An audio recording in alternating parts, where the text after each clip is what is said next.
to the next. Dr. Sonia Singh, she will be speaking on preoperative considerations in eyes with post-uveitic complicated. Yeah, good morning, everyone. So let's start the talk. As we all know, complicated cataract is little different because of the complexities involved, both surgically and outcome-wise. So these are seen in around 1.2% of all cataract surgeries performed, and they require careful preoperative planning and management. So the risk increases with the anatomical location being more anterior and intermediate, chronicity of the inflammation, severity, and also the treatment with steroids done before the surgery.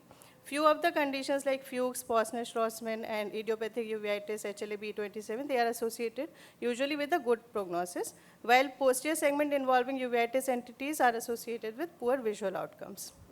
So let's come to the main topic. Visually significant cataract is now the indication for cataract surgery in these eyes with well-controlled inflammation and when there is a potential for visual improvement. Other indications would be phacoantigenic uveitis, cataract impairing posterior segment view, and cataract in patients who are needing vitreoretinal intervention. Coming to preoperative assessment, it is very important.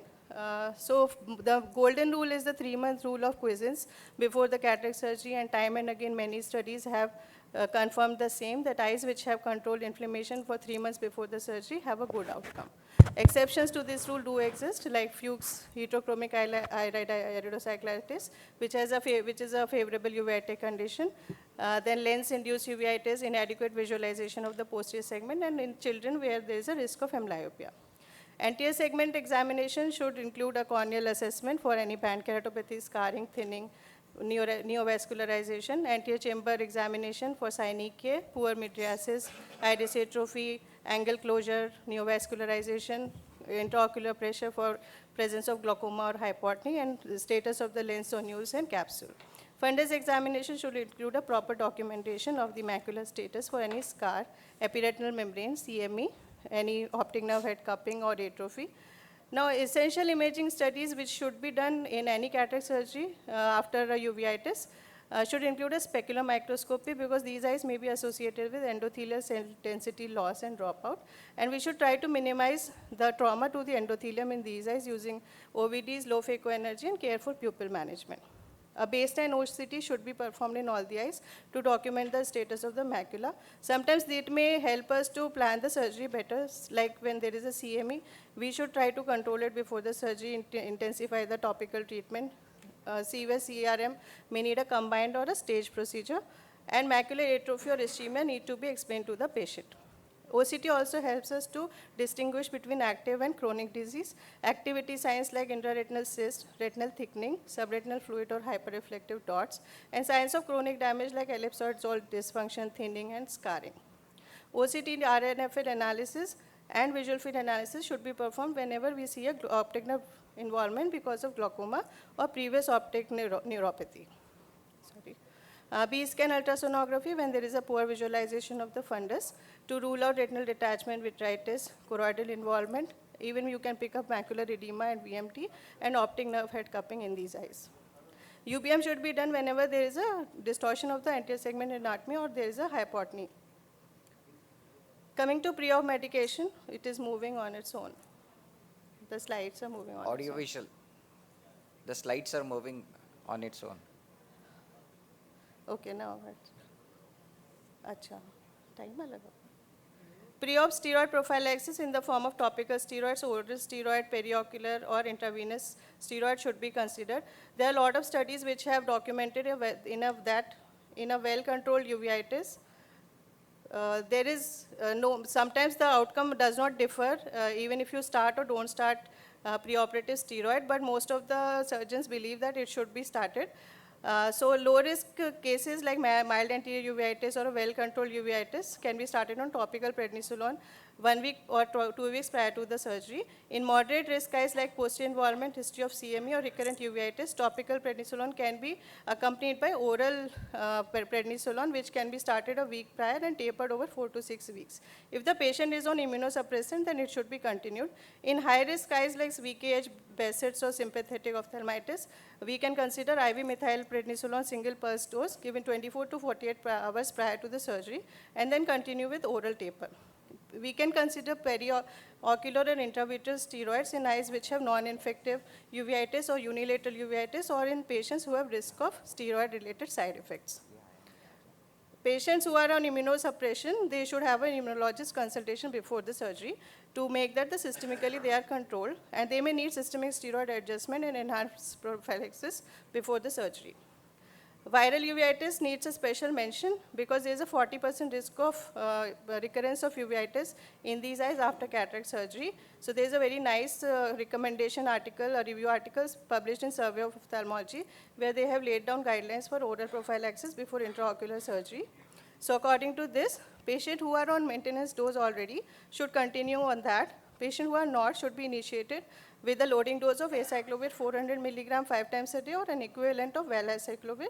Start 1 week before, continue 1 week post-op, and continue the maintenance dose till the patient is on steroid or at least 4 to 6 weeks. Even for herpes zoster, the guidelines will be same with the valacyclovir dose of 1000 milligram OD for a loading dose. So coming to toxoplasma, it is a controversial prophylaxis. Many surgeons do recommend when there is a very high risk, like history of multiple recurrence, when there is a recent activity, the lesion is vision threatening or patient is immunocompromised. This is the prophylaxis which is recommended. Start the antibiotics 1 to 2 weeks pre-op and continue 4 to 6 weeks post-op. Coming to IOL considerations, nowadays, IOL is preferred. It should be in the bag implantation, hydrophobic material because of the better biocompatibility. Patients who have macular or pupil abnormalities, we should avoid multifocal and torics.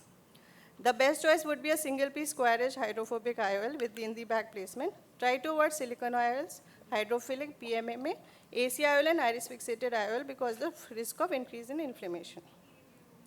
Now, pediatric eyes have a different story. So they have more risk of inflammation, glaucoma, PCO.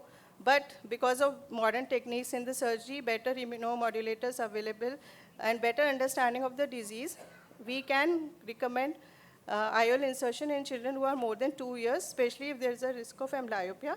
But always consider the type of uveitis, the child's age, and the likelihood of good follow-up in these children.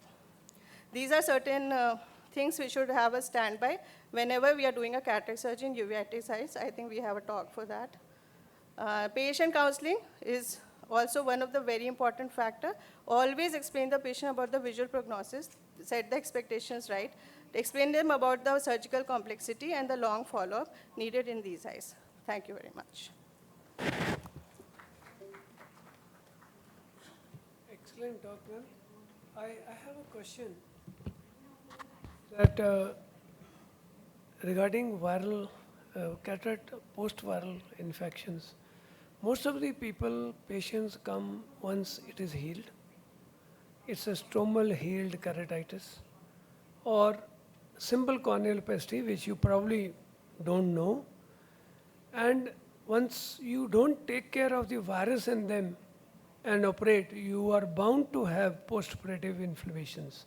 It's not only clear-cut viral infections, but probably healed viral keratitis, corneal opacities, stromal opacities need a preoperative checkup and antiviral therapy pre and post. I don't know how many of you will commit, I admit, viral endotheliitis is quite common after diabetic cataracts. Viral endotheliitis means everything went fine, but suddenly you have endothelial folds which are not going up to the 3rd or the 4th week. This is where probably you missed an etiology or overlooked, or it was never existing, which was viral. And if you prescribe them antivirals in cataract surgery, they do fairly very well. Yes. So preoperatively, we should examine and look for subtle signs of previous viral involvement, like opacity with some pigments on the endothelium, iris changes, sphincter changes, previous history of raised intraocular pressure. So all those will give us a clue that there could be a probable viral etiology, and we should be more careful in these patients. Thank you. Thank